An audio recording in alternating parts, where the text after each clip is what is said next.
नमस्कार दोस्तों, स्वागत है आपका जेवीबी क्लासेज के ऑनलाइन प्लेटफॉर्म पर। आप सबको पता है अपन प्रतिरोधों का संयोजन पढ़ रहे हैं। इससे पहले वाली क्लास में अपन ने श्रेणी क्रम संयोजन को अच्छे से समझा था। आज अपन बात करते हैं दूसरे प्रकार के संयोजन, यानी कि प्रतिरोधों को अन्य प्रकार से किस प्रकार से लगाया जाता है। बहुत ही इंपॉर्टेंट है, ठीक है ना। समांतर क्रम संयोजन, क्या नाम है? समांतर क्रम संयोजन। क्या होता है समांतर क्रम संयोजन, कैसे किया जाता है, इसमें कुल प्रतिरोध का मान कैसे निकाला जाता है, इसके बारे में आज अपन विस्तार पूर्वक चर्चा करेंगे। देखो, इससे पहले वाली क्लास में अपन ने पढ़ा था श्रेणी क्रम, जिसमें क्या होता था कि एक ही तार में बहुत सारे प्रतिरोध लगा दिए जाते थे ऐसे करके। तो इसे कौन सा क्रम बोलते हैं? इसे बोलते हैं श्रेणी क्रम। कौन सा क्रम? श्रेणी क्रम। आज अपन बात करेंगे समांतर क्रम की। समांतर क्रम में क्या होता है? समांतर क्रम में ये होता है कि जितने भी प्रतिरोध परिपथ में लगे होते हैं उसका पहला सिरा, यानी कि एक सिरा, सभी का एक एक सिरा, इसका इस साइड वाला तो इसका भी इस साइड वाला, इसका भी इस साइड वाला, ये तीनों सिरे एक ही बिंदु से जुड़े होते हैं। कैसे? जैसे ये तीन प्रतिरोध मैंने ले लिए R1, R2, R3, इन सभी प्रतिरोधों का एक सिरा, यानी कि इधर वाला सिरा, ठीक है ना, किसी एक बिंदु से जुड़ा होता है, और जो दूसरा सिरा है सभी प्रतिरोधों का वो किसी दूसरे बिंदु से एक साथ जुड़ा होता है, मतलब कॉमन होता है, ठीक है। जैसे R1 है, R2 है, R3 है, इनका एक सिरा, इधर वाला सिरा किसी एक कॉमन बिंदु से एक ही बिंदु पर जुड़े होते हैं, और इसका इन सभी का क्या दूसरा सिरा वो भी किसी एक ही बिंदु से जुड़े होते हैं। तो इस प्रकार का संयोजन क्या कहलाता है? इस प्रकार का संयोजन कहलाता है समांतर क्रम संयोजन। किसका? प्रतिरोधों का, ठीक है ना। अपन ने क्या जोड़ रखे हैं? प्रतिरोध जोड़ रखे हैं R1, R2, R3। किस क्रम में जोड़ रखे हैं? समांतर क्रम में। कैसे पता करोगे कि समांतर में या श्रेणी में है? जब एक ही तार में जुड़े हुए हो तीनों, तब वो कहलाता है श्रेणी क्रम। और जब ऐसे हो कि इनका एक एक सिरा एक बिंदु पर, दूसरा सभी प्रतिरोधों का दूसरा सिरा किसी दूसरे बिंदु पर जुड़ा हुआ होता है, तो ऐसा संयोजन कहलाता है समांतर क्रम संयोजन। देखो परिभाषा पर आते हैं, सभी प्रतिरोधकों का एक बिंदु से, सभी प्रतिरोधों का एक सिरा, क्या लिखोगे? सभी प्रतिरोधों का एक सिरा, एक बिंदु से तथा दूसरा सिरा दूसरे बिंदु से जुड़ा हुआ होता है, क्या कहलाता है? समांतर क्रम संयोजन कहलाता है। अब देखो इसमें क्या क्या चेंज होगा, क्या क्या चेंज नहीं होगा। अब देखो यहाँ पर ने बैटरी लगा रखी है, क्या लगा रखी है? बैटरी कुंजी ऑन है अपनी। अब बैटरी से क्या निकलेगी? आई धारा निकलती है। आई धारा निकली, यहाँ तक आ गई आई धारा, ठीक है ना। अब आई धारा जैसे ही आई, इसको तीन रास्ते दिखे यहाँ से, एक रास्ता ये, एक रास्ता ये, एक रास्ता है। अब क्या होगा? आई है ना, डिवाइड होगी, इन तीनों रास्तों पर जाएगी थोड़ी थोड़ी। जैसे माना कि 3 एम्पियर की धारा प्रवाहित हो रही है। कितने एम्पियर की? 3 एम्पियर की। तो मान लो इसमें 1 एम्पियर चली गई, इसमें 1 एम्पियर चली गई, इसमें 1 एम्पियर चली गई, हो गए 3 एम्पियर। वैसे जरूरी नहीं है कि फिक्स मतलब बराबर अनुपात में विभाजित हो, मतलब 3 से 1 1 1 ऐसे जरूरी नहीं है कि ये 1 1 में विभाजित हो। ये इसके मान अलग अलग हो सकते हैं। I1, I2, I3 ये कभी भी बराबर हो भी सकते हैं, नहीं भी हो सकते। ये डिपेंड करेगा कि अपन ने प्रतिरोध किस प्रकार के लगा रखे हैं। तो यहाँ कहने का मतलब ये है कि जो धारा आ रही थी पहले एक ही रास्ते पर, अब उसको 3 रास्ते दिख गए, तो वो तीनों पर जाएगी थोड़ी थोड़ी मात्रा में। मतलब जो यहाँ से आई धारा आ रही थी वो I1, I2, I3 में कन्वर्ट हो गए, मतलब बदल गए। अब वो वापस मिलकर कहाँ मिलेगी? तीनों I1 इधर से आ रही है यहाँ, I2 इसमें आएगी, I3 इसमें आएगी, तीनों यहाँ मिलकर क्या हो जाएगी? वापस I हो जाएगी। इसका मतलब क्या हुआ? इसका मतलब ये हुआ कि धारा का मान क्या होता है? परिवर्तित होता है। क्या होता है? परिवर्तित। लेकिन एक बात नोट करना, ये तीनों प्रतिरोध है, इस बिंदु पर तीनों टच हो रहे ना।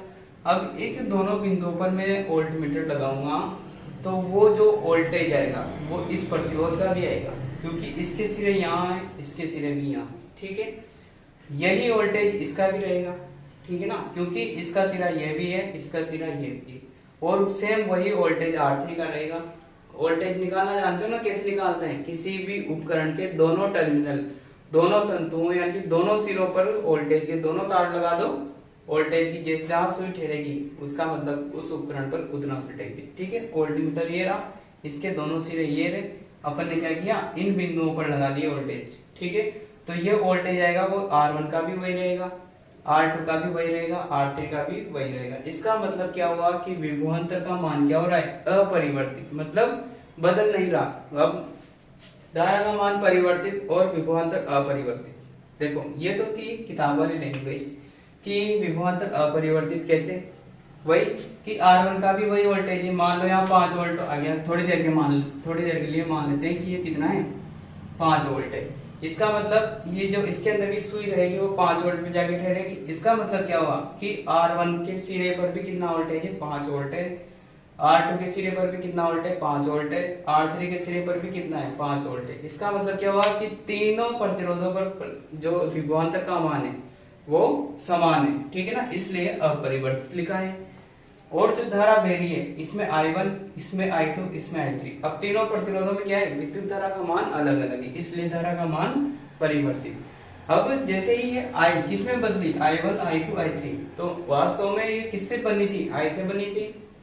तो इन तीनों से मिलकर वापस क्या बन जाएगी, I बन जाएगी।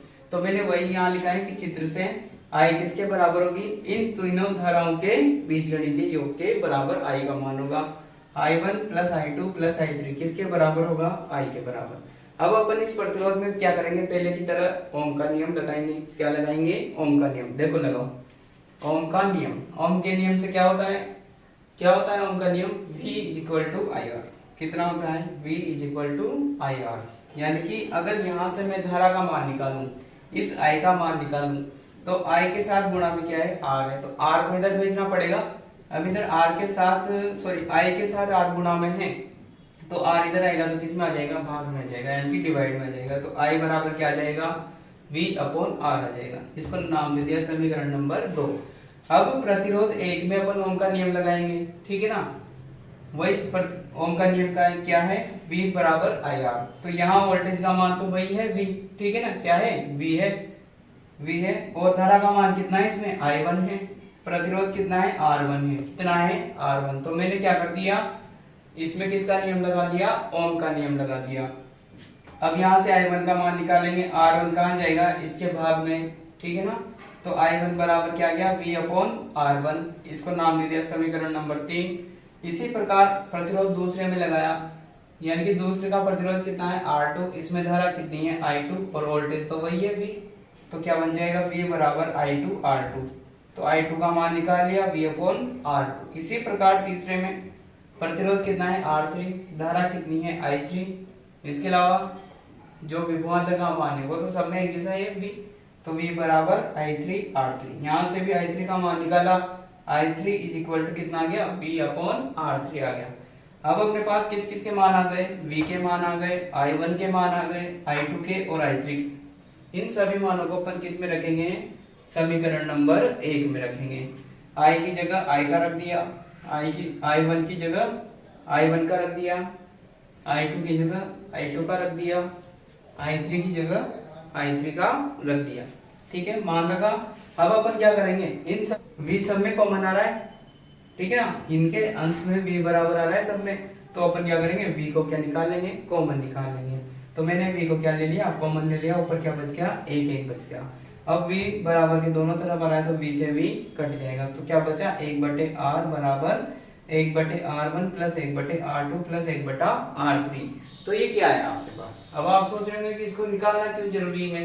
तो देखो सर, अपन जब श्रेणी क्रम में लगा होता था तो कुल प्रतिरोध का मान कितना आया था, R1 plus R2 plus R3, ये आया था किसमें, श्रेणी क्रम में। किसमें आया था, श्रेणी क्रम में।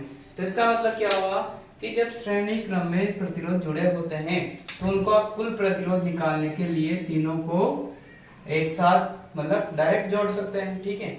लेकिन जो समांतर क्रम में जुड़े हुए प्रतिरोध, तो उनका कुल प्रतिरोध निकालने के लिए क्या करेंगे, उनको व्युत्क्रमानुपाती के रूप में लेंगे। जैसे कि कुल प्रतिरोध माना कि R है, इस पूरे निकाय का कुल प्रतिरोध कितना है, R। तो उसका मान निकालने के लिए पहले तो 1/R करेंगे, फिर इन सबको व्युत्क्रम के रूप में लिखकर, व्युत्क्रम के से उल्टा, जैसे कि 1 के नीचे R1, 1/R2, 1/R3 ऐसे करके जोड़ेंगे। इस प्रकार इसका क्या आ जाएगा, इस पूरे निकाय का क्या आ जाएगा, कुल प्रतिरोध आ जाएगा, ठीक है। और अगर यहाँ 3 से ज्यादा लगे हो, जैसे मान लो 10 लगे हो, 20 लगे हो, 100 लगे हो, 1000 लगे हो, तो उनको कैसे जोड़ेंगे, उनको भी ऐसे जोड़ेंगे। जैसे मैंने कितने ले लिए, n प्रतिरोध मान लिए कि n प्रतिरोध किस क्रम में जुड़े हैं, पार्श्व क्रम या समांतर क्रम में जुड़े हैं। तो उनका कुल प्रतिरोध कितना होगा, उनका कुल प्रतिरोध निकालेंगे 1/r बराबर 1/r1 plus 1/r2 plus 1/r3, जितने भी जोड़ रखे हों सबका मान निकाल लेंगे। ठीक है, उन सबको ऐसे करके जोड़ लेंगे। तो ये था अपना कौन सा क्रम, समांतर क्रम संयोजन। आई होप आप सबको समझ में आया होगा। वीडियो को एक बार, अगर एक बार में समझ नहीं आई तो दूसरी बार जरूर देखें। उम्मीद है आपको देखने पर जरूर समझ में आएगा। फिर भी अगर कोई डाउट है तो आप कमेंट में जरूर बताएं। ठीक है, थैंक यू।